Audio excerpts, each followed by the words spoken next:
In the vast expanse of the galaxy, where civilizations rise and fall like cosmic tides, there exists a universal truth that every sentient species learns. Respect is earned through strength. For millennia, the Galactic Council has maintained order through a simple hierarchy. The stronger your species' apex predator, the higher your standing. The Vrex, with their mountain-sized war beasts, rule from golden thrones. The Zephyrians command respect with their plasma-breathing dragons. Even the peaceful Aquarians hold sway through their mind-controlling leviathans. But what happens when a species arrives with no claws, no fangs, no natural weapons, just soft skin and curious eyes? What happens when that species claims their greatest predator walks on 4 legs, purrs when content, and weighs less than most council members' breakfast? The galaxy was about to learn that evolution's greatest joke might just be its deadliest punchline. When 17-year-old Maya Chun stepped off the human diplomatic shuttle onto Station Kepler 442, she had no idea that her worn sneakers would soon walk across the pride of the galaxy's most feared empire. She came as a translator, armed with nothing but her linguistics degree and a battered tablet containing Earth's cultural database. She never expected to become the catalyst that would rewrite the galaxy's understanding of power itself. Maya Chun pressed her face against the viewport as the human diplomatic shuttle approached Station Kepler 442, her breath fogging the reinforced glass. The station stretched before them like a metallic flower, its petals spinning slowly against the star-studded backdrop of space. Each section belonged to a different species, their architectural styles creating a bizarre but beautiful patchwork of alien design. First time seeing the Galactic Council's main hub? Asked Ambassador Harrison, settling into the seat beside her. His weathered face carried the weight of decades in diplomatic service, and his eyes held a mixture of excitement and apprehension that Maya found both comforting and concerning. First time seeing anything alien, Maya admitted, pulling back from the viewport to face him. At 17, she was the youngest human ever selected for a diplomatic mission, chosen specifically for her unprecedented ability to learn alien languages. Her brain seemed wired differently, capable of parsing linguistic patterns that stumped even the most advanced translation software. The ambassador chuckled, though it sounded strained. Well, you're about to get quite an education. Remember, we're here as observers initially.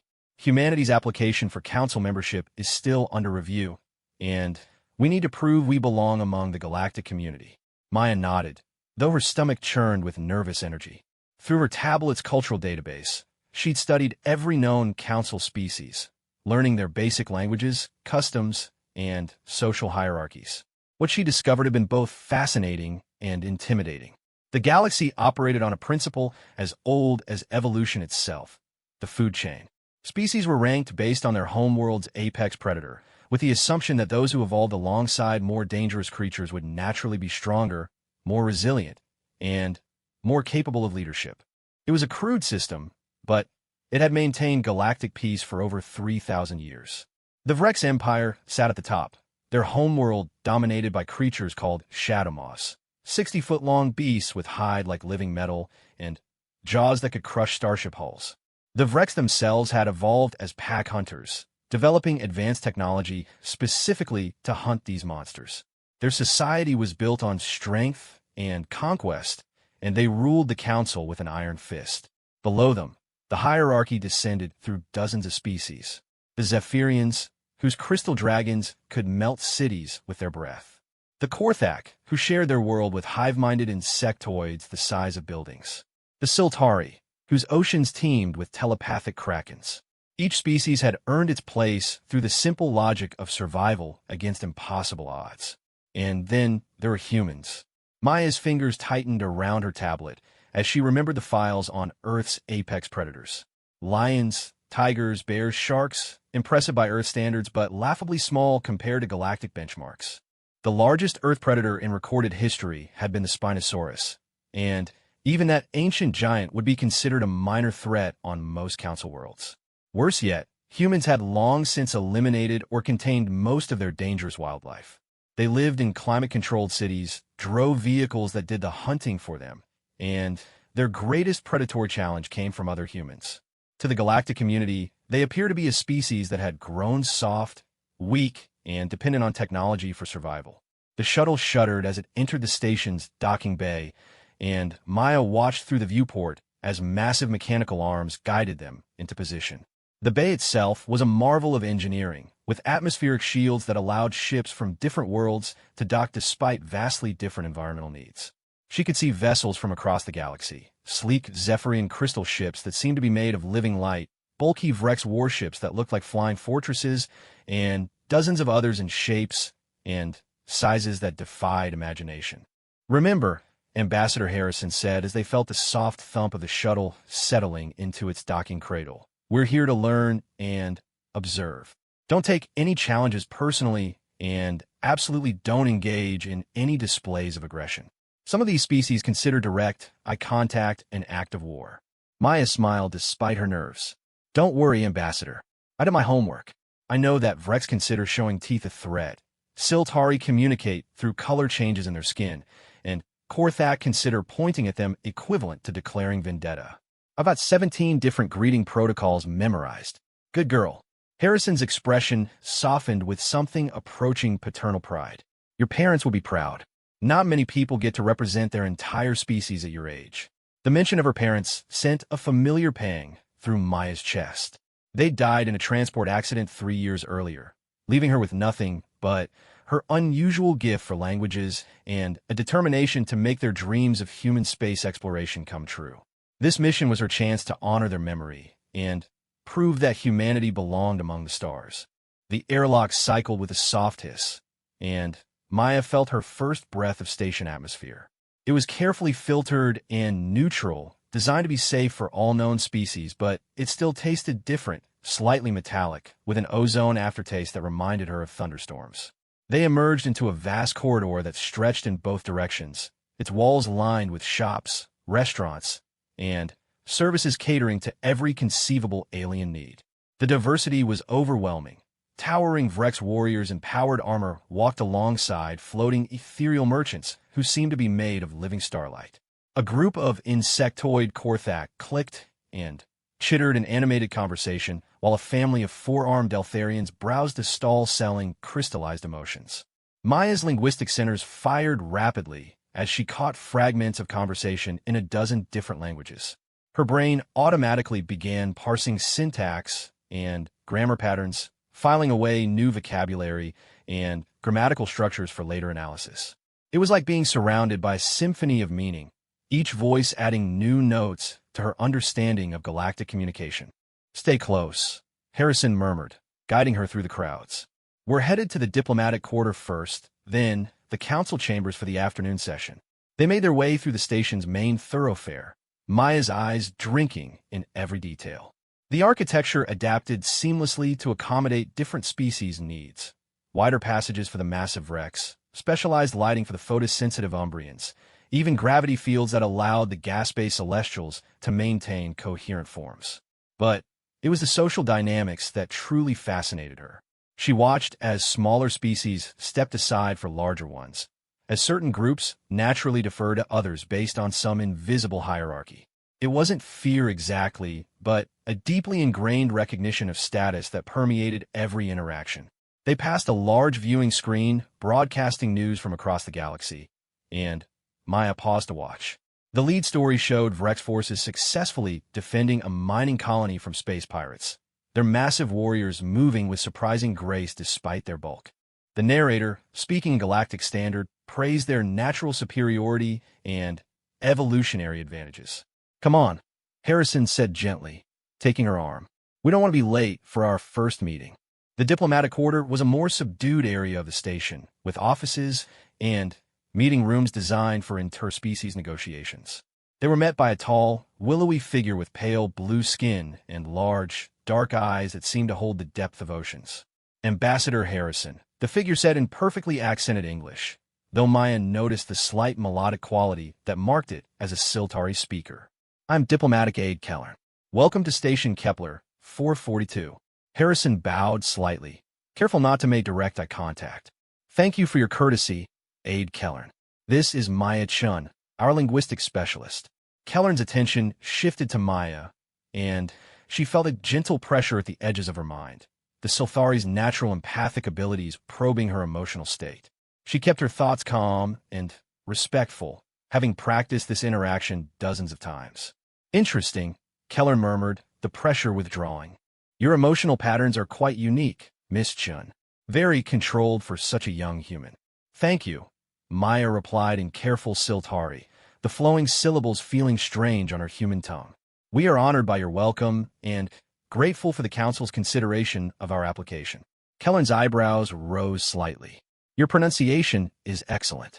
Few non-Silthari can manage our tonal shifts so precisely. Before Maya could respond, a commotion erupted from the main corridor. Heavy footsteps echoed through the diplomatic quarter, accompanied by the distinctive mechanical whir of powered armor. Maya turned to see three massive figures approaching. Vrex warriors, each standing nearly 8 feet tall in their intimidating battlesuits. The lead warrior's helmet retracted with a mechanical hiss, revealing a reptilian face with golden scales and predatory amber eyes. When he spoke, his voice carried the gravelly undertone of a natural carnivore. So, he rumbled in heavily accented galactic standard, his gaze fixed on the humans. These are the soft-skins from Earth. Harrison stepped slightly forward, positioning himself between Maya and the Vrex. I am Ambassador Harrison, representing the United Earth government. This is my aide, Maya Chun. The Vrex warrior's lips pulled back, revealing rows of serrated teeth in what Maya recognized as their version of a smile. Though whether it was friendly or predatory was impossible to tell. I am War Commander Thax of the Vrex Empire, he announced. I have read your species files. Very amusing. His companions flanked him, their own helmets retracting to reveal similar reptilian features marked with different scar patterns that denoted their individual battle honors. Maya noticed they all carried themselves with the casual confidence of apex predators, beings who had never known true fear. Your homeworld's greatest predator, Thax continued, his amber eyes gleaming with what Maya was beginning to suspect was cruel humor. What do you call them? Lions? Creatures barely larger than a Vrex juvenile. And sharks, swimming creatures with no limbs, no armor, no energy weapons. He made a sound that might have been laughter. How does a species evolve intelligence when faced with such gentle challenges? Maya felt heat rising in her cheeks, but Harrison's subtle hand signal kept her from responding. This was exactly the kind of challenge they'd expected, and her reaction would be carefully observed by every diplomat in the area. Each world presents its own evolutionary pressures, Harrison replied diplomatically. Humanity developed intelligence and technology to overcome our physical limitations. Yes, Thax nodded, his golden scales catching the corridor lights. Technology to compensate for weakness. How practical. His tone made it clear this wasn't a compliment. One of his companions leaned forward, studying Maya with unsettling intensity. This one is small even for a human. What is her purpose here? Miss Chun is our linguistics specialist, Harrison explained. She has a remarkable aptitude for alien languages and cultural understanding. Languages? The third Vrex warrior snorted, a sound like steam escaping a boiler. What need have we for more words? Strength speaks all languages clearly enough. Maya's hands clenched involuntarily around her tablet. She'd studied Vrex culture extensively and understood their philosophy of might makes right, but experiencing it firsthand was different. These weren't just aliens with different customs. They were beings who genuinely viewed her species as inferior, weak, and ultimately irrelevant. Perhaps, Thax said, his voice carrying a note of finality, when the Council reviews your application, they will find a place for humanity. The galaxy always has need for support species, those who can serve their betters in useful capacities. The insult was clear, and Maya saw Harrison's jaw tighten despite his diplomatic training. They were being categorized not as potential equals, but as servants, a species to be tolerated and used rather than respected. Thank you for your perspective, War Commander, Harrison managed, his voice carefully neutral. We look forward to demonstrating humanity's potential contributions to the galactic community.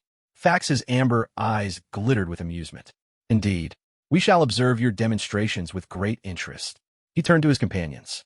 Kulme, the council chambers await, and there are important matters to discuss. Matters that require species of true strength. As the Vrex warriors clanked away in their powered armor, Maya felt a mixture of anger and determination burning in her chest. She understood now why humanity's initial diplomatic overtures had been met with such lukewarm responses. In a galaxy where worth was measured by the size of your homeworld's predators, humans were seen as barely above prey animals themselves. "Don't let it get to you," Kelleran said softly, his empathic abilities clearly reading her emotional state. The Vrex are particularly direct in their assessments. Other species are more nuanced in their judgments. Maya looked up at the Siltari aide, noting the careful way he'd phrased that. More nuanced, perhaps, but not necessarily more accepting. Even this gentle being, who had shown them courtesy and respect, was being diplomatic rather than genuinely welcoming. "How long have the Vrex held the primary position on the council?"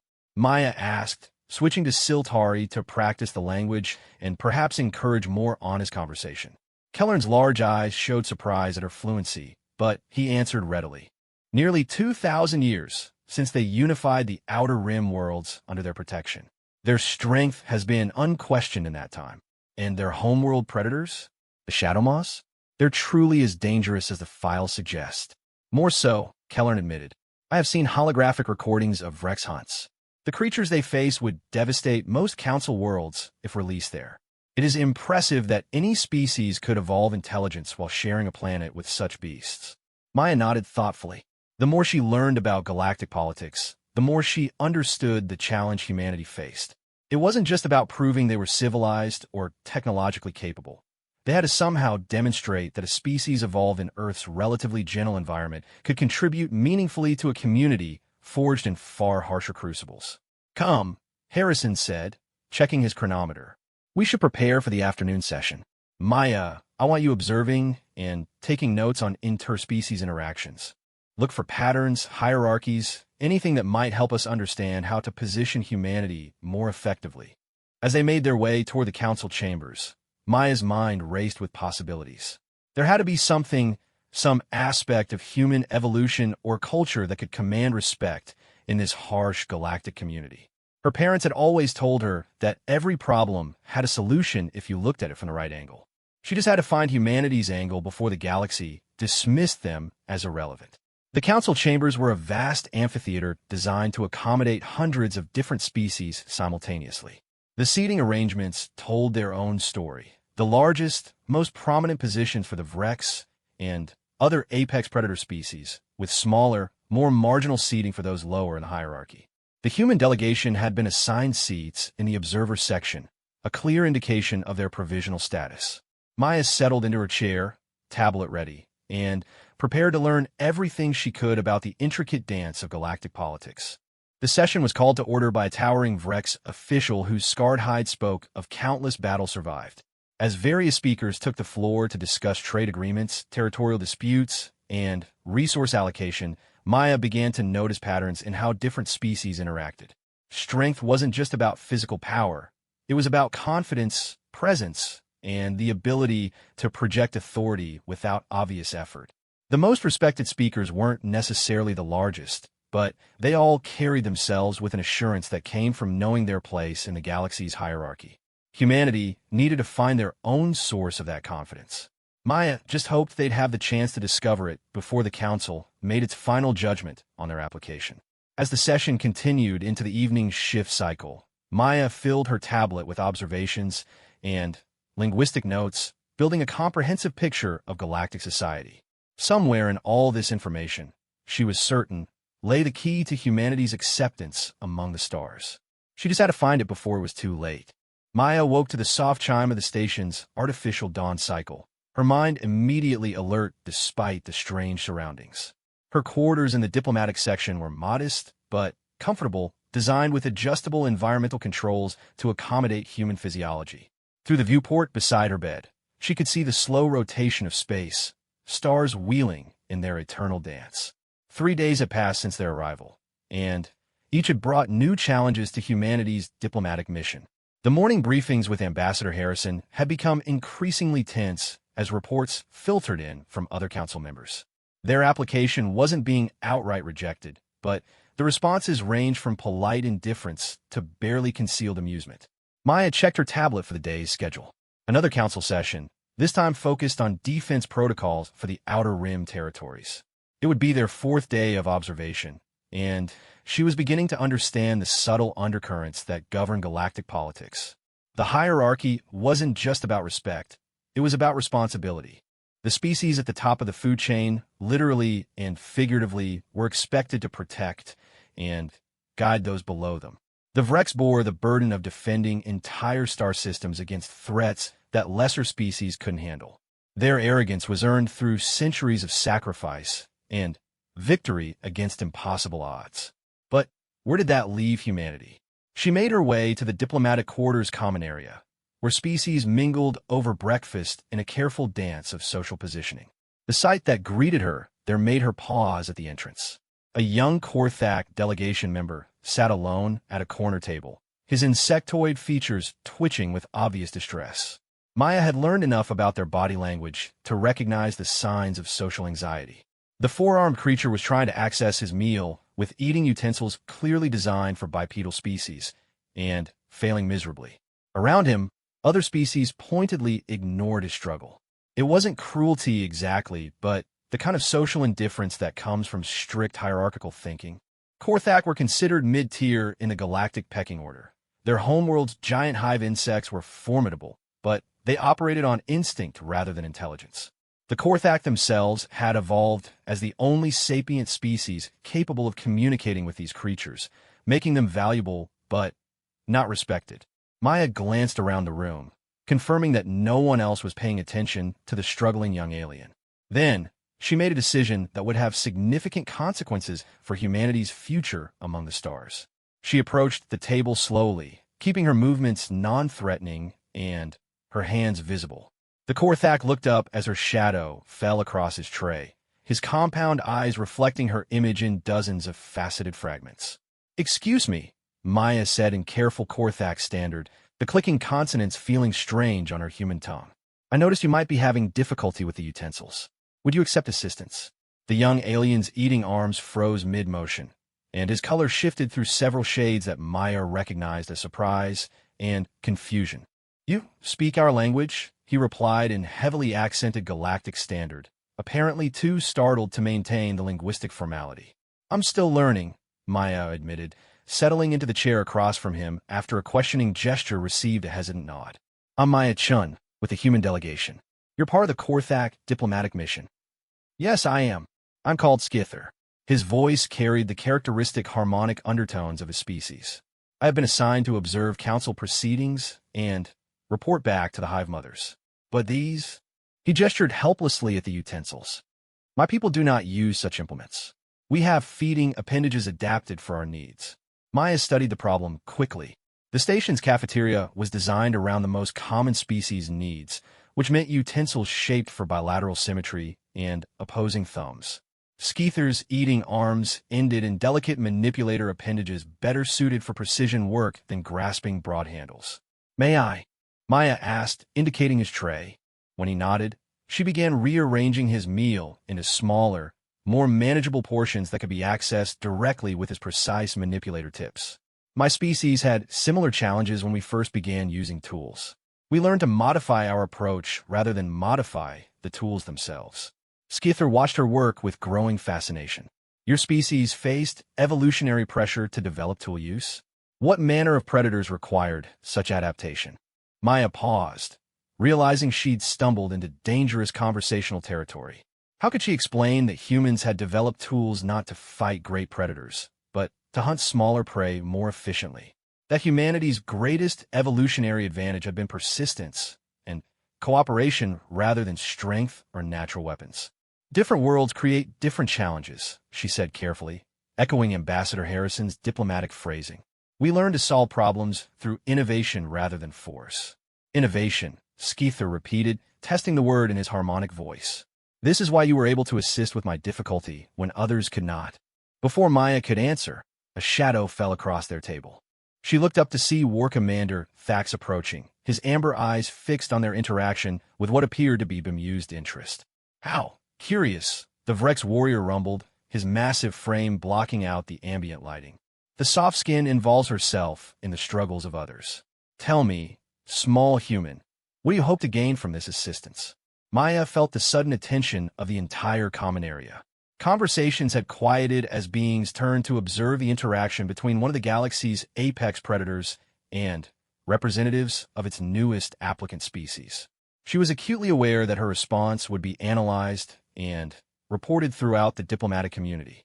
I hope to gain understanding, Maya replied, keeping her voice steady despite the intimidating presence looming over her. My people believe that learning how others solve problems teaches us about ourselves.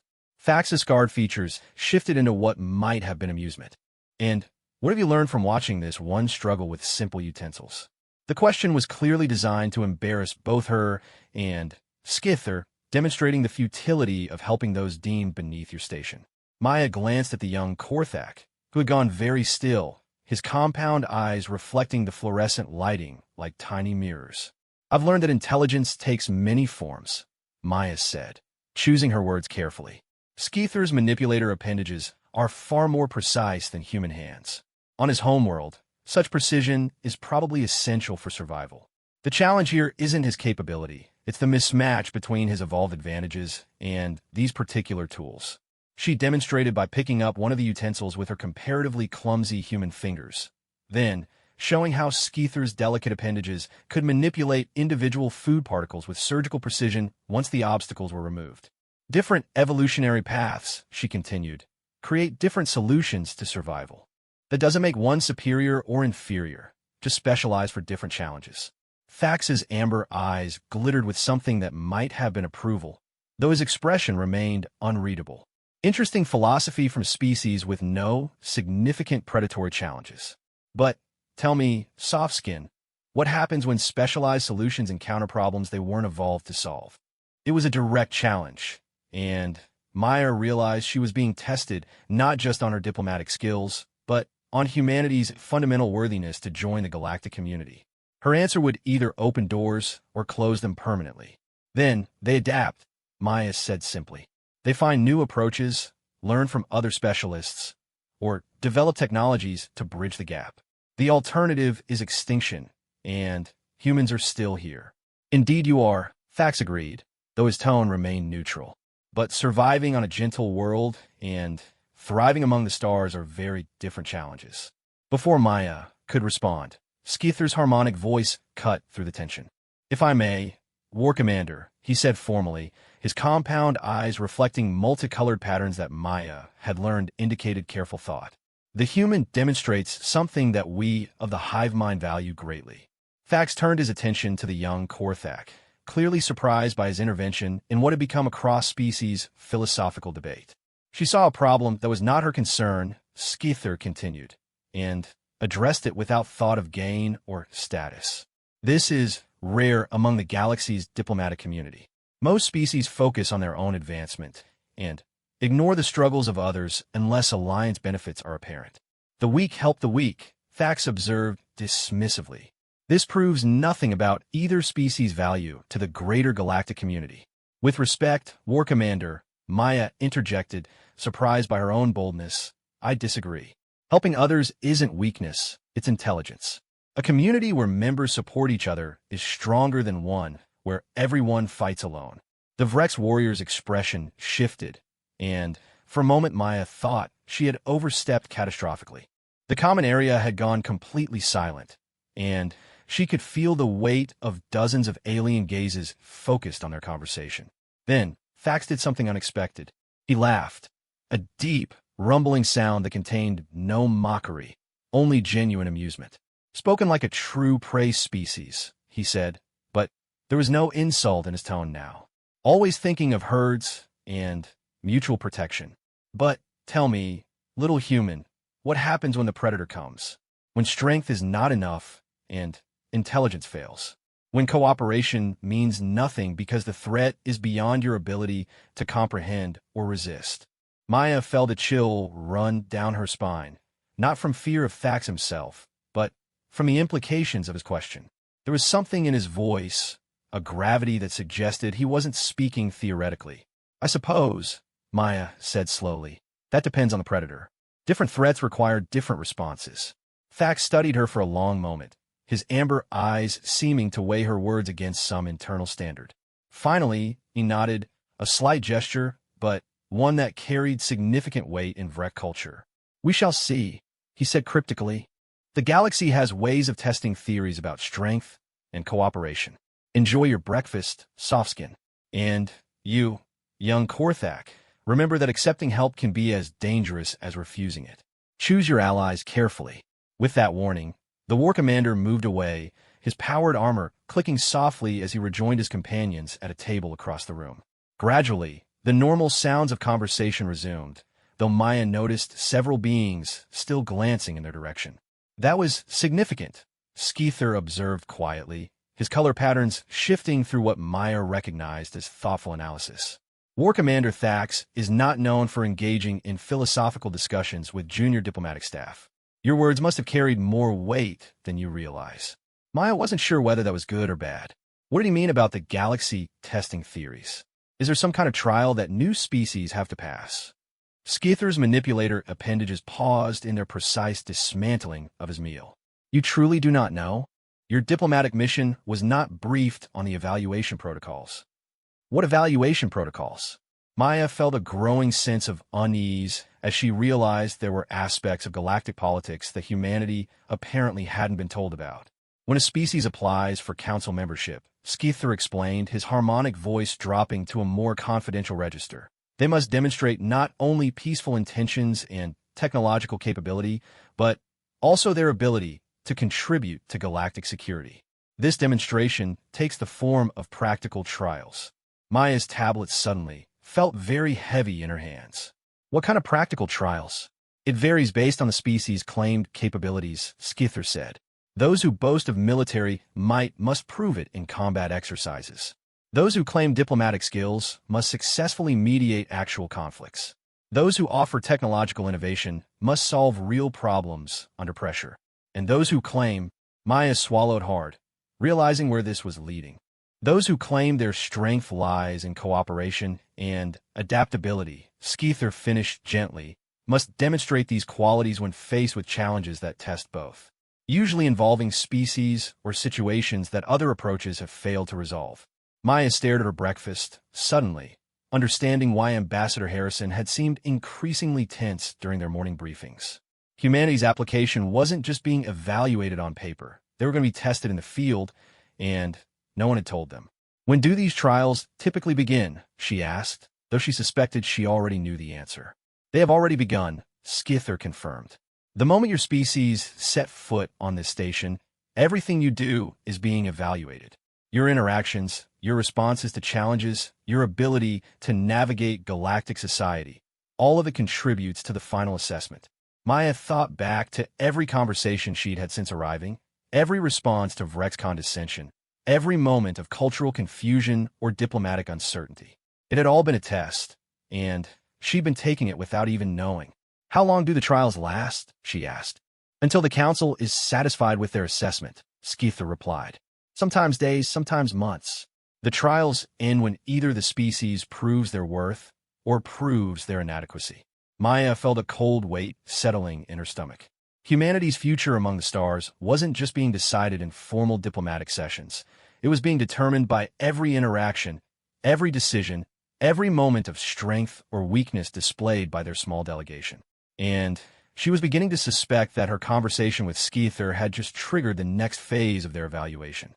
The rest of the day passed in a blur of observation and analysis. Maya attended the council session on defense protocols, watching as various species discussed threats to Rimworld colonies and the resources needed to address them.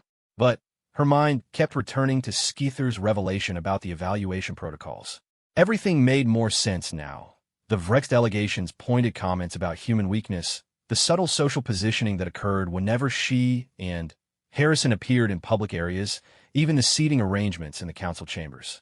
They weren't just being observed. They were being tested on their responses to every form of diplomatic and social pressure the galaxy could devise. During a break in the proceedings, Ambassador Harrison approached her with a concerned expression. "Maya, I've been hearing reports about an incident in the common area this morning. Something about you engaging with a Korthak delegate." Maya quickly summarized her conversation with Skeether, including the revelation about evaluation protocols. Harrison's expression grew increasingly grave as she spoke. "They didn't tell us about formal trials," he said when she finished. "Either it was an oversight in the briefing materials, or they wanted to see how we'd perform without knowing we were being tested," Maya concluded. "Natural responses instead of prepared diplomatic theater." Harrison nodded grimly. "Which means everything we've done since arriving has been under scrutiny. Our successes and our failures are already being weighed against whatever criteria they use to judge applicant species." "Ambassador," Maya said slowly, "War Commander Thax said something about the galaxy having ways of testing theories about strength and cooperation." It sounded like he knew something specific was coming. Before Harrison could respond, a soft chime indicated the resumption of the council session. As they made their way back to their seats, Maya noticed increased activity among the Vrex delegation. Several war commanders had gathered around what appeared to be a holographic communication device, their expressions unusually serious. The session reconvened with an announcement that sent ripples of concern through the assembled delegates. A rim-world colony had gone silent. All communication cut off without distress signals or explanation. Long-range scans showed the settlements intact, but no life signs detected. It was the kind of mystery that had been occurring with increasing frequency across the outer territories, and no one had been able to determine the cause. "The colony of New Thesha represents over 2 million souls," the council speaker announced. "This council cannot allow such disappearances to continue without investigation. We require volunteers for an expeditionary force to investigate the situation and, if possible, render assistance to any survivors." Maya watched as various species delegates conferred among themselves. This was exactly the kind of dangerous, uncertain mission that would normally fall to the Vrex or other apex predator species. Their experience with hostile environments and unknown threats made them the logical choice for such operations. But then War Commander Thax stood, his massive frame commanding immediate attention from the entire assembly. "The Vrex Empire will provide security and logistic support for this mission," he announced formally. "However, we believe the situation would benefit from diverse approaches to problem solving. We recommend that representatives from newly applicant species be included in the expedition. Their fresh perspectives may prove valuable." The silence that followed was deafening. Maya felt every alien gaze in the chamber turn toward the human delegation, and she realized with crystal clarity that this was it. Their formal evaluation had just begun. Humanity was being invited to help solve a mystery that had baffled the galaxy's greatest military minds. It was an opportunity to prove their worth, but it was also a chance to fail spectacularly in front of the entire galactic community. Ambassador Harrison stood slowly, his voice steady despite what Maya knew must be racing thoughts. "The United Earth government would be honored to contribute to this mission. We volunteer our full delegation to assist in whatever capacity would be most beneficial." As the formal protocols for mission assignment began, Maya realized that her quiet breakfast conversation with a struggling young Korthak had somehow led to humanity's biggest test yet. She just hoped they were ready for whatever they would find at New Thesha. The expedition ship Voidstalker was a testament to Vrex engineering philosophy. Massive, heavily armed, and built to survive anything the galaxy could throw at it. Maya stood in the observation deck, watching the stars streak past as the ship's hyperdrive carried them toward the silent colony of New Thesha. The journey would take 3 standard days, giving the mixed species team time to prepare for whatever they might find. The expedition roster read like a diplomatic nightmare.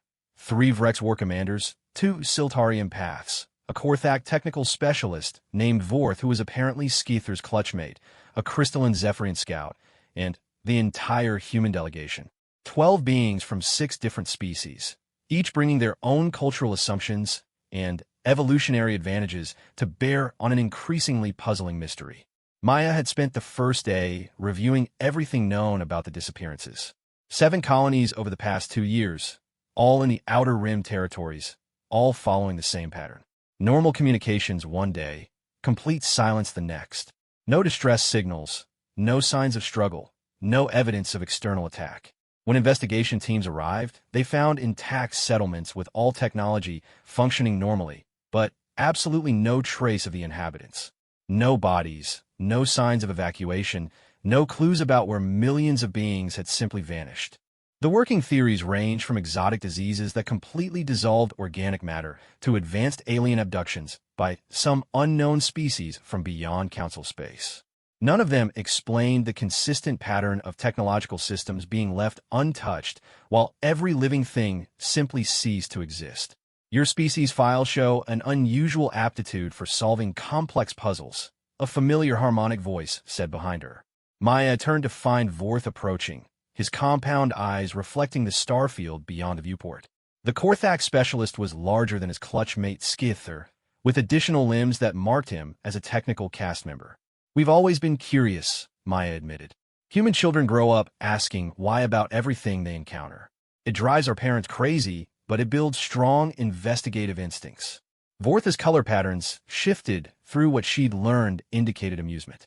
Among my people, excessive questioning is discouraged. The hive mind provides answers that have proven effective over generations. Individual inquiry can lead to problematic deviations from optimal behavior. But you're here as a technical specialist, Maya pointed out. Doesn't that require individual expertise rather than hive knowledge? It is a paradox that our philosophers struggle with, Vorth acknowledged. We need individual thinking to interface with non-Korthak technology and solve novel problems, but too much individualism threatens the social cohesion that has kept us safe for millennia. We walk a careful balance. Maya nodded thoughtfully. Each species in the expedition brought similar contradictions, evolutionary advantages that came with corresponding limitations.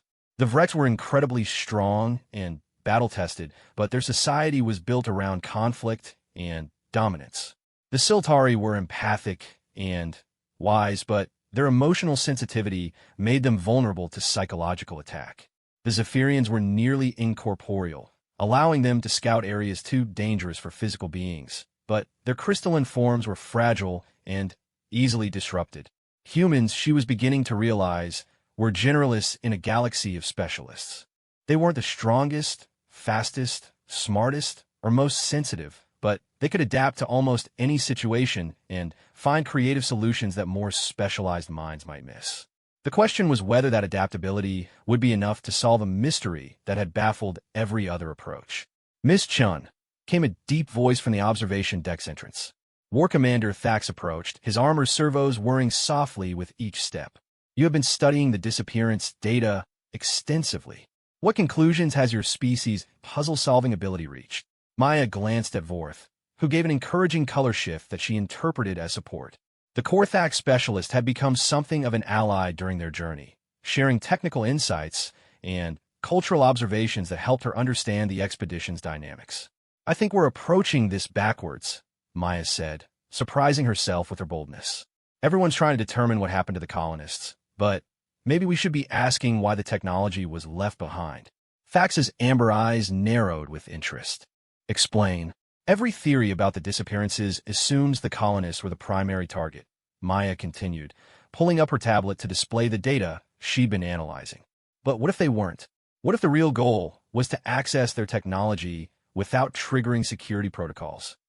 Vorth's compound eyes reflected the tablet screen as he processed her logic. Security protocols would be tied to biometric signatures. If the legitimate users simply ceased to exist, the systems would remain operational but accessible. But accessible to what? Thax rumbled. Scans show no unauthorized presence in any of the abandoned settlements. No evidence of technology theft or data breaches. Maya pulled up another data display, this one showing the locations of all 7 disappeared colonies. Look at the pattern. They're all on the rim, but they're not random. Each colony had specialized research facilities, atmospheric processors, quantum communication arrays, deep space sensor networks. Together, they form a comprehensive data collection grid covering this entire sector of space. The War Commander studied the display with growing attention. You suggest someone is using the colony's own sensor networks for surveillance purposes? It will be the perfect cover, Maya said, warming to her theory. No one questions normal colony communications or routine sensor operations. But if you could access all their systems simultaneously, you could monitor an enormous volume of space without anyone realizing they were being watched. Watch for what? Vorth asked, his harmonic voice carrying undertones of concern. Before Maya could respond, the ship's communication system activated with a distinctive chime that indicated an urgent message. Captain Zeth's voice echoed through the observation deck with typical Vrex directness. All expedition members report to the briefing chamber immediately. We have received new intelligence regarding the new Thesha situation. The briefing chamber was designed around Vrex proportions, forcing the smaller species to adapt to furniture and displays sized for 8-foot warriors. Maya found herself sitting in a chair that could have accommodated 3 humans, her feet barely touching the floor, while Captain Zeth addressed the assembled team. Long-range scouts have transmitted preliminary reconnaissance data, he announced, activating a holographic display that filled the center of the chamber. The new Thesha colony is intact and showing normal power signatures. However, there are anomalies. The display resolved into a detailed view of the colony's main settlement. A collection of atmospheric domes and connecting tunnels that housed what had been a thriving research community. Everything looked normal, except for one detail that sent chills through Maya's human sensibilities. The settlement was too perfect. Every dome was precisely positioned. Every connecting tunnel ran in perfect geometric lines. Every external structure showed the kind of mathematical precision that no organic builders would achieve naturally. The original colony was built with typical organic irregularities, Captain Zeth continued. Slight variations in positioning, minor asymmetries in construction, the kinds of imperfections that result from biological decision-making. What we see now shows none of these characteristics. Seer Nalith, one of the Siltari empaths, leaned forward in her chair, her large dark eyes reflecting the holographic display. Could the colonists have reconstructed their settlement? Perhaps in response to some threat or environmental pressure? Negative, Vorth interjected, his technical expertise coming into play. The energy expenditure for such reconstruction would be enormous, and our sensors detect no signs of recent construction activity. The changes appear to have occurred instantaneously. Maya stared at the perfect geometric layout, her mind racing through possibilities. What if the colonists weren't removed? She asked slowly. What if they were replaced?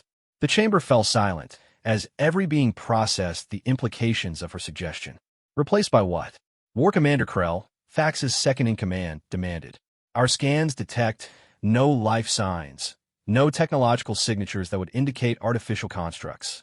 Maybe that's because whatever replaced them doesn't register on our sensors, Maya replied. We're looking for biological life signs and familiar technology signatures, but what if the replacement operates on completely different principles?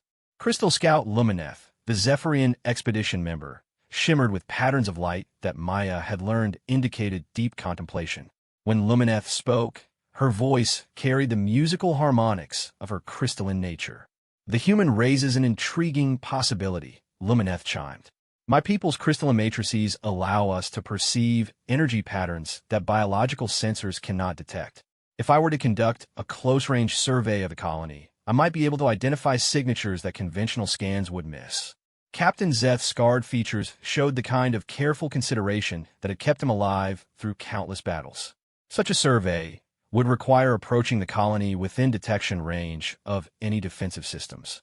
If hostile forces are indeed present, we would be exposing our scout to significant danger.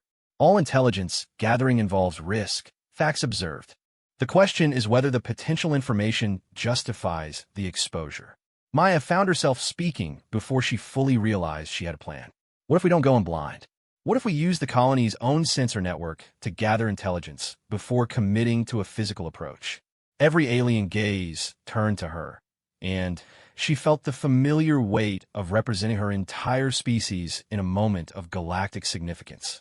Explain, Captain Zeth commanded. Maya activated her tablet, pulling up the technical specifications she'd been studying. The colony's communication array is still broadcasting routine status updates. That means their quantum communication system is operational and unmodified. If we can hack into their network remotely, we might be able to access internal security cameras, environmental monitors, even personal communication logs from before the disappearance. Vortha's color patterns shifted rapidly as he processed the technical implications. The security protocols would be formidable. Quantum encryption, biometric locks, multiple redundant verification systems. But all designed to keep out unauthorized external access, Maya pointed out. They might not be prepared for someone using the colony's own communication array as an entry point. especially if that someone had detailed knowledge of the specific weaknesses in human-designed security systems. The chamber erupted in a cacophony of alien voices as the various species debated the merits and risks of Maya's proposal. The Vrex argued for direct assault based on overwhelming force. The Siltari favored careful empathic probing to detect any remaining consciousness. The Korthak wanted to build elaborate technical solutions that would guarantee success, but take weeks to implement. Through it all, Maya watched War Commander Thax, recognizing that his decision would carry the most weight regardless of what others argued. The massive Vrex warrior sat in contemplative silence, his amber eyes fixed on some point beyond the holographic display. Finally, he raised one clawed hand, and the chamber fell silent. "We will attempt the human's approach," he announced. "If it fails, we lose only time and maintain the element of surprise for more direct methods. If it succeeds, we gain intelligence that could prevent walking into an ambush." Captain Zeth nodded reluctantly. "Very well. Miss Chun, you will work with Specialist Vorth to access the colony systems. Crystal Scout Lumineth will prepare for close reconnaissance if the remote approach proves insufficient. All other team members will prepare for rapid deployment based on whatever intelligence we gather." As the briefing dispersed and team members went about their preparations, Maya felt a mixture of excitement and terror. She'd just volunteered to hack into a potentially hostile alien-controlled network using nothing but her knowledge of human computer systems and her gift for understanding complex patterns. The next few hours would either prove humanity's value to the galactic community or demonstrate their complete inadequacy for the challenges of spacefaring civilization. Maya and Vorth worked through the ship's night cycle, hunched over technical displays in the Voidstalker's communication center. The Korthak specialist's precise manipulator appendages danced across control surfaces, while Maya provided insights into human security architecture and potential vulnerabilities. "Your species' approach to network security is interesting," Vorth observed as they navigated through layers of quantum encryption. "Very adaptable, but also somewhat chaotic. Multiple redundant systems that sometimes conflict with each other. We call it defense in depth," Maya explained, monitoring the data streams flowing across her tablet. "The idea is that even if one system fails, others will catch threats that slip through. But it also means there are usually multiple ways to solve any given security challenge. Like evolution itself," Vorth mused. "Not the most efficient approach, but highly resistant to total failure." They were making progress, slowly and carefully. The colony's communication array was indeed operational, broadcasting routine status updates and meteorological data as if nothing had changed. But hidden within the data streams were access protocols that could potentially grant them entry to internal systems. "There," Maya said suddenly, pointing to a pattern in the data flow. "That's not routine communication.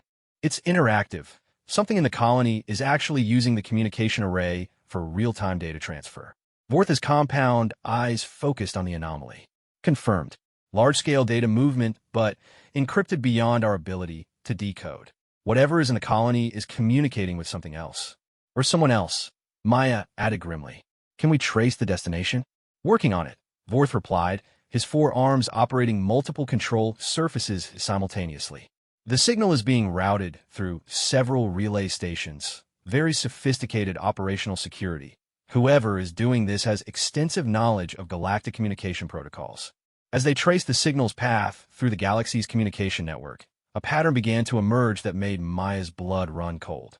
"Vorth," she said slowly, "run a comparison between this signal routing and the communication logs from the other 6 disappeared colonies." The Korthak specialist color patterns shifted to alarmed orange as the results appeared on their shared display. "Perfect match. All 7 colonies have been transmitting identical signal patterns to the same destination." "Where?" Maya asked, though she suspected the answer would only raise more questions. "Unknown space," Vorth replied. "Beyond the rim, in sectors that have never been explored or mapped by Council forces. Whoever is receiving these transmissions is operating from somewhere outside known galactic civilization."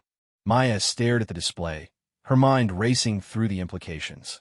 7 colonies, perfectly arranged to monitor a vast section of space, all transmitting comprehensive surveillance data to an unknown recipient beyond the galaxy's edge.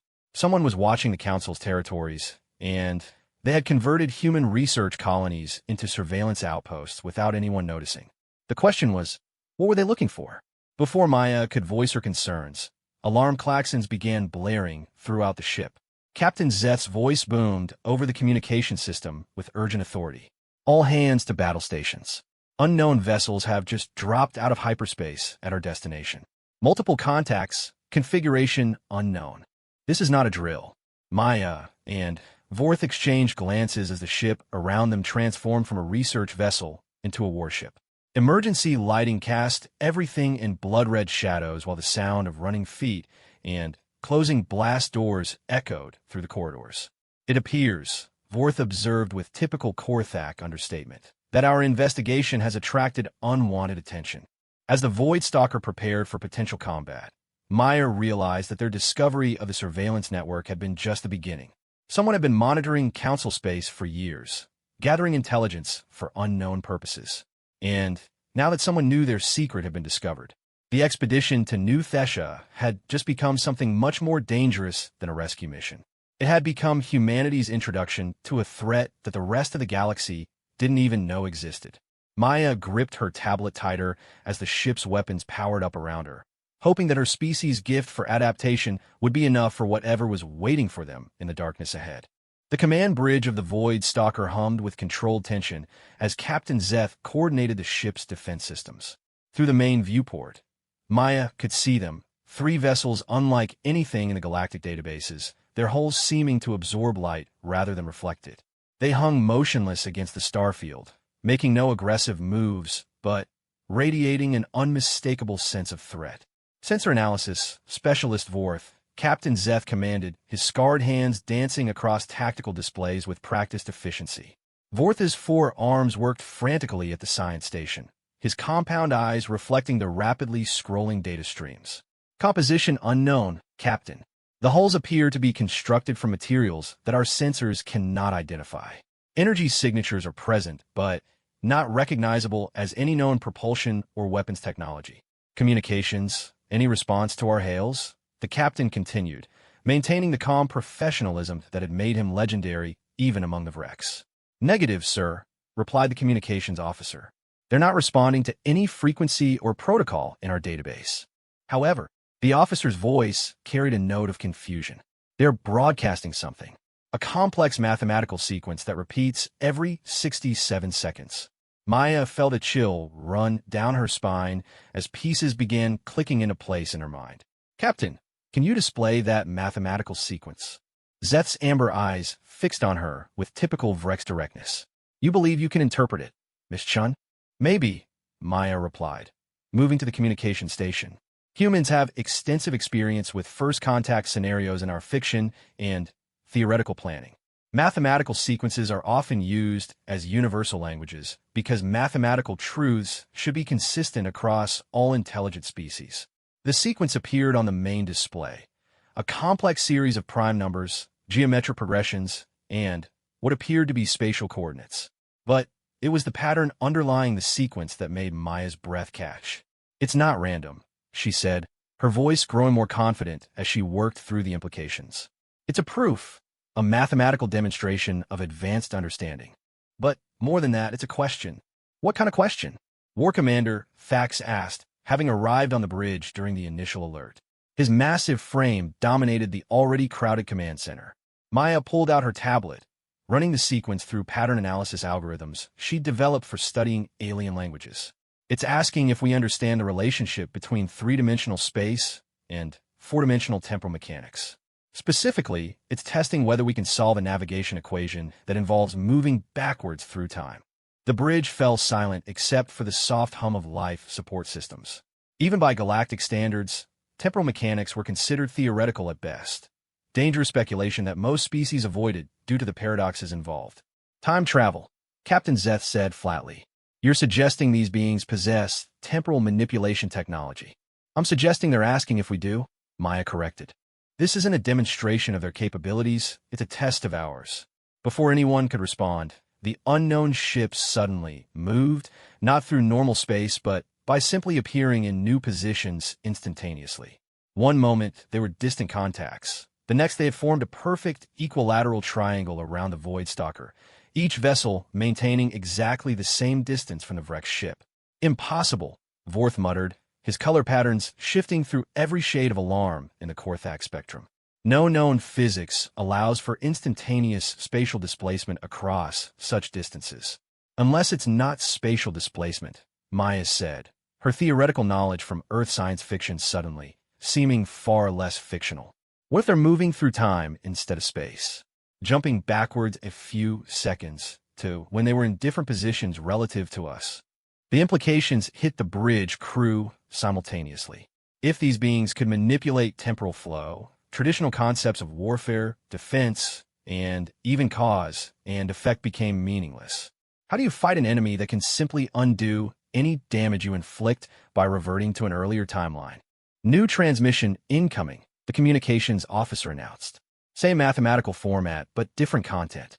The new sequence appeared on the display, and Maya immediately recognized it as far more complex than the first. This wasn't just testing their understanding of temporal mechanics.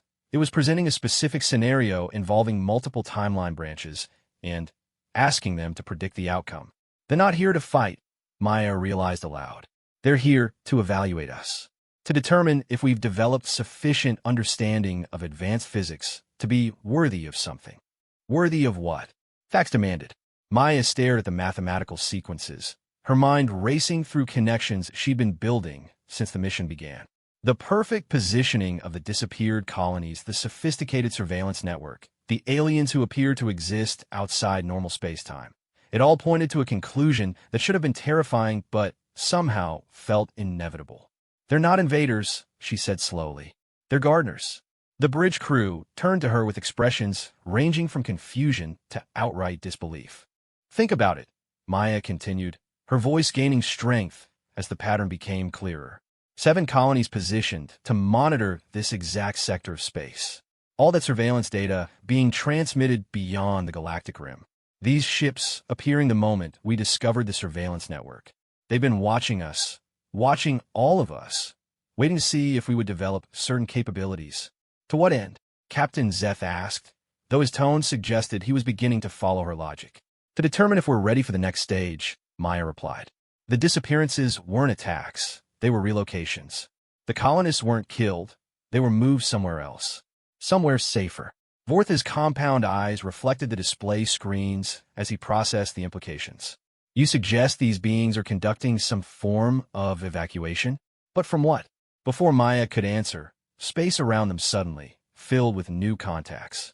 Not the dark, light-absorbing vessels of their mysterious watchers, but familiar shapes that sent shockwaves through the bridge crew.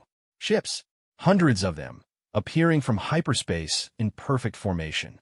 But these weren't council vessels or anything from known galactic civilization. These ships bore the distinctive design signatures of species that had vanished from galactic history centuries ago. The architects, whose crystalline cities had simply disappeared overnight 300 years ago. The Wanderer fleet, which had vanished while exploring the galactic core. The Harmony Collective, whose peaceful federation had inexplicably abandoned their worlds and left no trace of where they had gone. Impossible, Captain Zeth breathed. Those are ghost fleets. Legends. The architects have been gone for centuries. Have they? Maya asked quietly. Or have they been somewhere else? Waiting. The communication system crackled to life, but this time the voice that emerged was not alien at all. It spoke in perfect galactic standard, with an accent that Maya recognized as distinctly architect in origin. Greetings, children of the younger civilizations, the voice said, carrying the weight of centuries and the warmth of genuine care. We are the shepherds, those who have gone before, and now watch over those who come after. We have been monitoring your progress, waiting for the signs that indicate readiness for transition. Transition to what? War Commander Thax demanded, his warrior instincts struggling with a situation that defied every conventional response. To survival, the voice replied simply. The galaxy faces a threat that emerges in cyclical patterns across cosmic time. Every 50,000 years, forces from beyond this reality attempt to breach the dimensional barriers that separate our universe from theirs. When they succeed, they consume everything, matter, energy, consciousness itself, leaving only empty space where civilizations once thrived. Maya felt the pieces clicking into place with terrifying clarity. The surveillance network. You've been watching for signs that this threat is returning. Correct, the voice confirmed. The dimensional barriers are weakening. We estimate less than 100 years before the next incursion begins. Those civilizations that have achieved sufficient technological and social development can be relocated to safer dimensional spaces. Those that have not, the implication hung in space like a death sentence. Maya thought about the billions of beings across the galaxy, living their lives in complete ignorance of the cosmic threat that would eventually consume them all. How many? She asked. How many species have you already relocated? 47 full civilizations over the past millennium, the voice replied. Each taken when they reached the threshold of readiness, relocated to parallel dimensional spaces where they can continue to develop in safety. Captain Zeth's voice carried the authority of someone accustomed to making decisions that affected thousands of lives. And what determines this readiness? What threshold must be achieved? The ability to think beyond individual species survival, the voice answered. To recognize that cooperation across biological and cultural boundaries serves survival better than competition. To solve complex problems through innovation rather than force. To adapt to new situations without losing essential values. Maya felt every alien gaze on the bridge turn toward her as the implications became clear. The trials, the evaluation protocols, the careful testing of humanity's responses, it had all been preparation for this moment. You've been testing us, she said. Not just humanity, but all the species on this mission. Seeing how we work together, how we solve problems, how we respond to challenges. Indeed, the voice confirmed. And you have passed the preliminary evaluations. The human delegation's approach to problem solving, combined with the technical expertise of the Korthax specialist and the tactical acumen of the Vrex commanders, demonstrates the kind of interspecies cooperation that indicates evolutionary readiness. Vortha's harmonic voice carried undertones of awe and terror.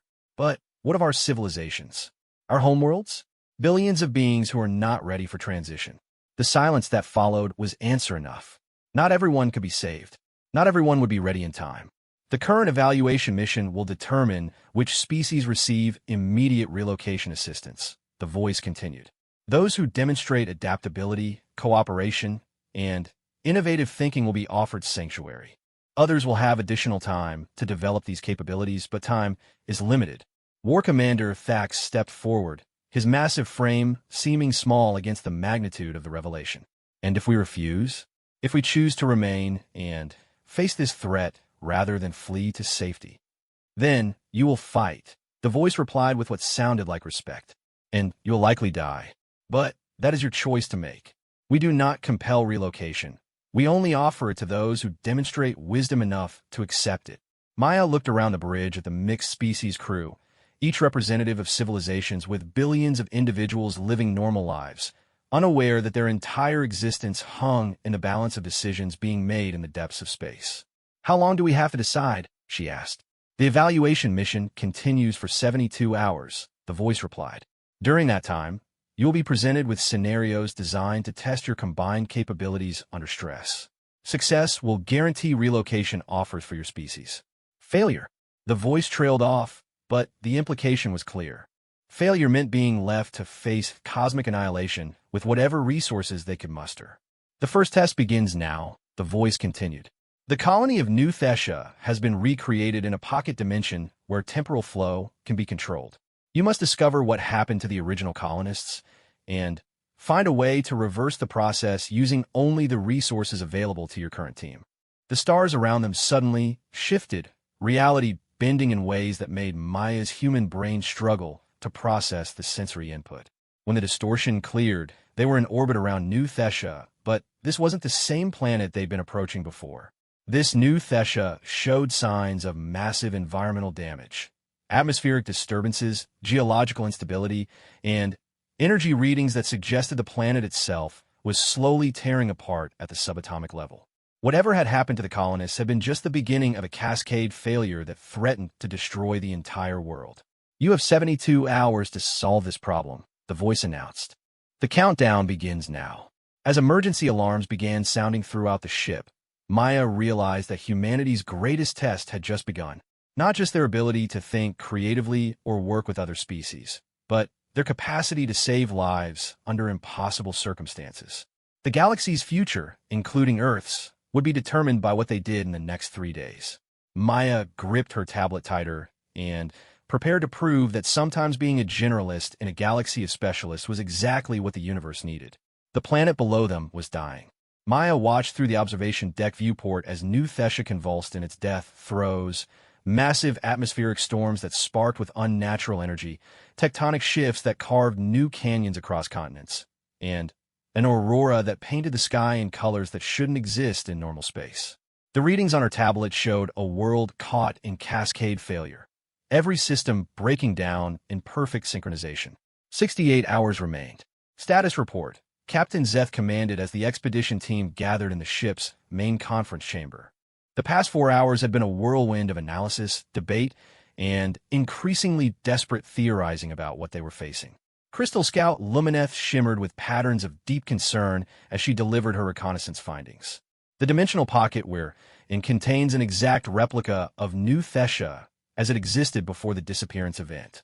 However, this version has been accelerated through time to show the long-term consequences of whatever happened to the colonists. The planet is experiencing quantum decoherence, Vorth reported, his 4 arms manipulating displays that showed increasingly chaotic energy patterns. The fundamental forces that hold matter together are becoming unstuck. It's as if reality itself is forgetting how to maintain coherent existence. War Commander Thax studied the tactical implications with grim professionalism. Estimated time until total planetary dissolution? 64 hours, Vorth replied. The cascade failure is exponential. Once it reaches critical mass, the entire planet will simply cease to exist. Maya stared at the swirling chaos below, her mind racing through everything they'd learned.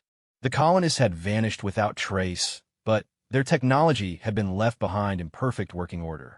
The surveillance network had continued operating, transmitting data to unknown recipients beyond the galactic rim. And now they were seeing the ultimate consequence, a world dying because something fundamental had been removed from its reality. What if the colonists weren't just taken? She said suddenly. What if they were essential to maintaining planetary stability in some way we don't understand? Ambassador Harrison, who had been quietly observing the technical discussions, leaned forward with interest. Explain your reasoning. Maya pulled up her tablet, displaying the data patterns she'd been analyzing since their arrival. Look at the timing of the cascade failure. It didn't begin immediately after the disappearance. It started approximately 6 months later, when the colonists would normally have begun their seasonal environmental maintenance protocols. Seer Nalith, one of the Siltari empaths, tilted her head with the fluid grace of her species. You believe the colonists were performing some vital function that prevented this catastrophe? Not performing, Maya corrected. Being. What if consciousness itself plays a role in maintaining quantum stability? What if sapient observation is necessary to keep reality coherent in certain dimensional configurations? The conference chamber fell silent as the implications sank in. If Maya was correct, then the disappearance of the colonists hadn't just removed people from New Thessia. It had removed the conscious observers necessary to prevent quantum decoherence across the entire planetary system. The observer effect, War Commander Krell said slowly. Quantum physics theorizes that conscious observation affects reality at the subatomic level, but applied to an entire planet, it would require a massive number of observers, Vorth concluded. More than just the colony's population. Every sapient being on the planet would need to be maintaining constant quantum observation to prevent decoherence. Maya felt pieces clicking into place with terrible clarity. That's why the surveillance network was so important. The shepherds weren't just monitoring our technological development. They were monitoring the density of conscious observation across our territories. She pulled up the star charts showing the locations of all 7 disappeared colonies, overlaying them with population density maps and quantum field strength readings that she'd retrieved from the ship's scientific databases. Every disappeared colony was in a region where quantum stability was marginal, she continued. Places where reality needed additional conscious support to remain coherent. The shepherds have been removing observers from these areas because they know what's coming. The dimensional incursion, Thax realized. When the barriers between realities weaken, conscious observation becomes even more critical for maintaining quantum stability. And they're concentrating all the observers in safer dimensional spaces, Maya finished, letting the marginal areas collapse, now to prevent total cascade failure when the incursion begins. It was a brilliant strategy from a cosmic perspective, but it condemned entire worlds to dissolution. Maya thought about Earth, about the billions of humans going about their daily lives without knowing they were part of the universe's immune system against chaos itself. So how do we reverse it? Ambassador Harrison asked. How do we save this version of New Thessia and prove that there's an alternative to abandoning entire worlds? Maya stared at the displays, her mind working through possibilities with desperate intensity. They had a mixed species team with complementary capabilities, advanced technology, and the desperate motivation of knowing their entire civilizations hung in the balance. We become the missing observers, she said. All of us. Every sapient being in this dimensional pocket needs to focus their consciousness on maintaining quantum stability across the entire planetary system. Impossible, War Commander Krell stated flatly. 12 beings cannot provide sufficient observation density to stabilize an entire world. Maybe not individually, Maya agreed. But what if we use the colony's technology to amplify our consciousness? Create a quantum observation network that uses our minds as processing nodes. Vorth's compound eyes reflected the possibility as his technical training engaged with the theoretical framework. The colonists' research facilities include quantum communication arrays and neural interface technology. If we could create a distributed consciousness network, we could theoretically achieve the observation density necessary for planetary stabilization. Lumineth completed, her crystalline form resonating with harmonic frequencies that indicated deep calculation. But the risk would be enormous. Linking consciousness across species barriers could result in permanent mental fusion or complete personality dissolution. Maya felt the weight of the decision settling on her shoulders. They were being asked to risk not just their lives, but their individual identities to prove that cooperation could overcome impossible odds. There's another problem, Seer Nalith said softly, her empathic abilities reading the emotional currents in the room.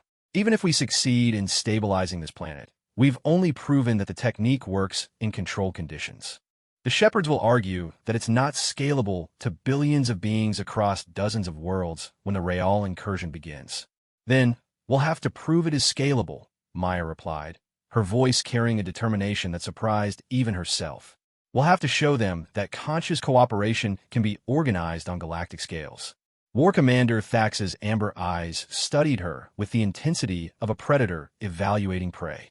You propose to reorganize galactic civilization around quantum consciousness theory in the span of 68 hours.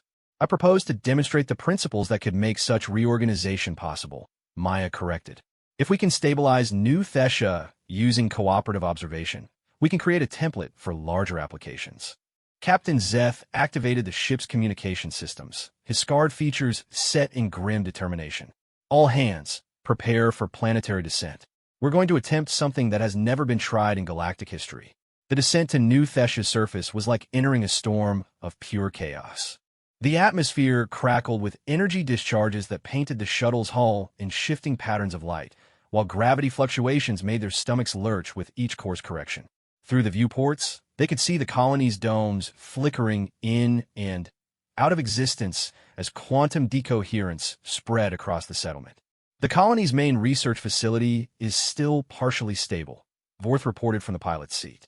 If we can reach the quantum communication array, we might be able to establish the consciousness network before total collapse occurs. They landed with a bone-jarring impact as the shuttle's landing systems fought against fluctuating gravitational fields. Maya was the first out of the airlock, her environmental suit's sensors immediately detecting the reality distortions that made the air itself seem to shimmer with uncertainty. The colony was a nightmare of architectural impossibility.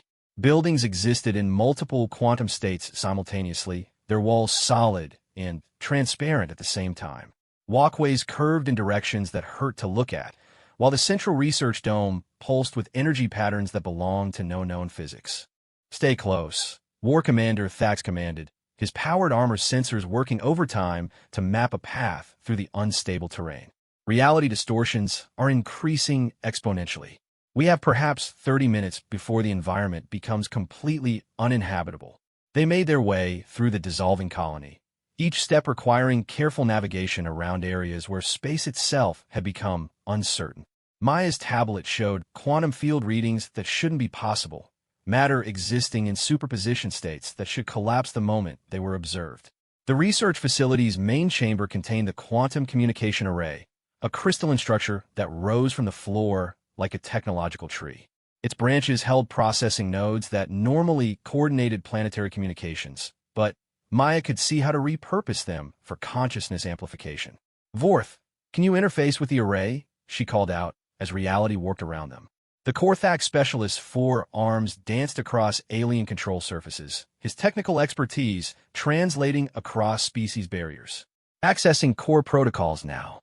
The array can be reconfigured for neural interface, but the process requires simultaneous input from multiple consciousness types." "What kind of input?" Ambassador Harrison asked, checking his suit's environmental readings as the air around them continued to destabilize. "Each species must contribute their unique cognitive patterns," Maya explained, understanding dawning in her mind.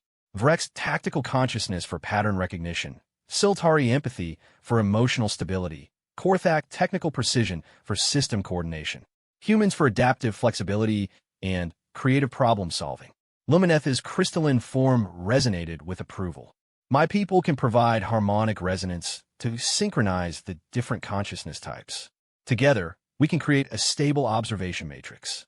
They worked frantically as the world dissolved around them, each species contributing their cognitive strengths to the emerging consciousness network.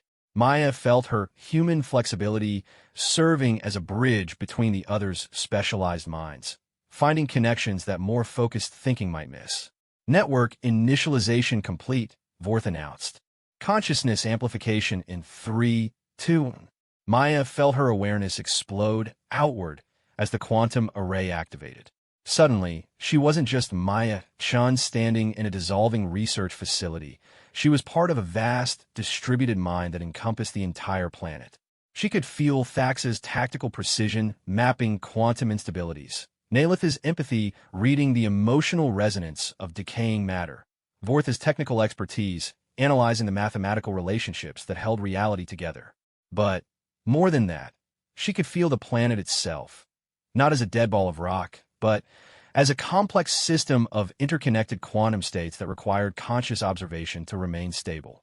The missing colonists had been performing this function instinctively, their collective consciousness maintaining the delicate balance that prevented cascade failure. Now their small group was doing the same thing, but consciously and deliberately. They were thinking the planet back into existence, one quantum state at a time. "It's working," someone said. Maya couldn't tell if it was her voice or part of the collective consciousness they'd become. "Quantum decoherence is stabilizing. Reality patterns are reasserting coherence." Through their expanded awareness, they watched as New Thesha slowly healed itself. The atmospheric storms calmed, the tectonic instabilities settled, and the aurora faded back to natural colors. Buildings re-solidified as their quantum states collapsed into definite configurations. But the effort was enormous. Maya could feel the strain on all their minds as they maintained conscious observation across an entire planetary system. 12 beings, even amplified by advanced technology, were barely sufficient for such a massive task. "How long can we maintain this?" Thax asked through the network, his warrior's pragmatism cutting through the euphoria of success. "Long enough to prove the concept," Maya replied. "But you're right, this isn't sustainable with our current numbers. We need more observers or better amplification technology." Or a different approach entirely, came a new voice, the shepherd who had been monitoring their progress. "You have succeeded in demonstrating conscious stabilization of quantum systems under control conditions. This is unexpected." Maya felt the presence of ancient intelligence examining their improvised consciousness network, analyzing their methods with centuries of experience in cosmic engineering. "Most species who achieve this level of quantum manipulation do so through technological solutions," the shepherd continued. "Consciousness-based approaches are unusual and potentially more powerful than we anticipated. Because consciousness scales," Maya realized. "Technology has limits, but consciousness can grow exponentially when properly networked. Every sapient being becomes a processing node in the stability matrix. Precisely, the shepherd agreed. And if such networks could be established across multiple worlds simultaneously, the entire galaxy becomes a quantum stability zone, Ambassador Harrison concluded. Instead of evacuating civilizations to safety, you make their home territories safe through cooperative consciousness. The silence that followed carried the weight of cosmic possibility. Maya felt the shepherd's ancient mind processing implications that spanned geological timescales. This approach would require unprecedented cooperation across species barriers, the shepherd finally said. It would demand that beings abandon individual interests in favor of collective survival. It would transform galactic civilization itself. Yes, Maya agreed simply. It would. Through the consciousness network, she felt the agreement of every being present, of Rex warriors who had spent their lives fighting for dominance, recognizing that true strength came from unity. Korthak technical specialists breaking free from hive mind limitations to embrace larger cooperation. Siltari empaths finding emotional resonance across species barriers they'd thought were unbridgeable. The dimensional incursion will still come, the shepherd warned. Even with planetary consciousness networks, the forces you will face are beyond current galactic comprehension. Then, we'll grow to comprehend them, Maya replied. That's what consciousness does. It adapts, learns, and finds ways to overcome challenges that seemed impossible. And if you fail? Maya thought about Earth, about her parents' dreams of humanity among the stars, about the billions of beings across the galaxy who deserved a chance to choose their own future rather than having it decided for them by cosmic gardeners. If we fail together, she said. But we succeed or fail as ourselves, making our own choices based on our own values. That's worth the risk. The shepherd's presence withdrew, leaving the consciousness network to contemplate the magnitude of what they'd just proposed. They were suggesting a fundamental transformation of galactic civilization, replacing hierarchies based on predator-prey relationships with cooperative networks based on conscious observation and mutual support. The 68-hour test period is complete, the shepherd announced. New Thessia has been successfully stabilized through conscious intervention. All participating species have demonstrated exceptional aptitude for interspecies cooperation and innovative problem-solving. Maya felt the consciousness network beginning to dissolve as the quantum array powered down, each member returning to their individual awareness. The shared experience left her feeling both smaller and larger than before, smaller as an individual consciousness, but larger as part of something greater than herself. Your species will be offered relocation to stable dimensional space, the shepherd continued. However, based on your demonstration, we are also prepared to offer an alternative. Technical assistance in establishing planetary consciousness networks across council space, beginning with volunteer worlds and expanding as more species choose to participate. A galactic immune system, Vorth murmured, his harmonic voice filled with awe. Conscious observation dense enough to maintain quantum stability even during dimensional incursions. It will take centuries to implement fully, the shepherd warned. And there's no guarantee of success. The forces that emerge during incursions are specifically designed to disrupt conscious observation. Then, we'll design better consciousness, Maya said, surprised by her own confidence. Humans are good at adapting to challenges. Give us a few centuries to work with the rest of the galaxy, and we'll find ways to make it work. War Commander Thax approached her as they prepared to leave the stabilized colony, his massive frame somehow seeming less intimidating than it had before their shared consciousness experience. Your species surprises me, small human, he said, using the term that had once been an insult as something approaching endearment. When the Vrex first encountered your files, we saw only weakness, soft creatures from a gentle world with no true predators. And now? Maya asked. Thax's scarred features shifted into what she recognized as genuine respect. Now I understand that you evolved alongside the most dangerous predator in the galaxy, yourselves. And you learned not to defeat that predator, but to cooperate with it. That is a skill the rest of us are only beginning to develop. As their shuttle lifted off from New Thesha's surface, Maya watched through the viewports as the planet stabilized into peaceful normalcy. Cities that had flickered between existence and void now stood solid against the starlight. Oceans that had boiled with quantum uncertainty now reflected the aurora in gentle patterns. They had saved a world by thinking it back into existence. More importantly, they had proven that consciousness itself could be a tool for cosmic engineering. The return journey to Station Kepler 442 would bring new challenges as the galactic community learned about the consciousness network option. Some species would embrace it immediately, recognizing the potential for cooperative growth. Others would resist, preferring evacuation to transformation. But for the first time since humanity had looked up at the stars and dreamed of joining the cosmic community, Maya felt genuinely confident about their future among the galactic civilizations. Humans had found their niche in the galaxy, not as the strongest or the smartest or the most specialized, but as the species that could bring others together and help them discover what they could accomplish through cooperation. As she settled back in her acceleration couch for the journey home, Maya opened her tablet and began composing her report to the United Earth government. It would be a long document full of technical specifications and cultural observations and strategic recommendations. But at the top, in the summary section, she wrote just one line: "Humanity has passed its galactic entrance exam. Now the real work begins." The stars streaked past as they entered hyperspace, carrying them back toward a galaxy that would never be quite the same. Behind them, New Thesha orbited its star in stable tranquility, a proof of concept for the greatest cooperative venture in galactic history. The age of consciousness had begun,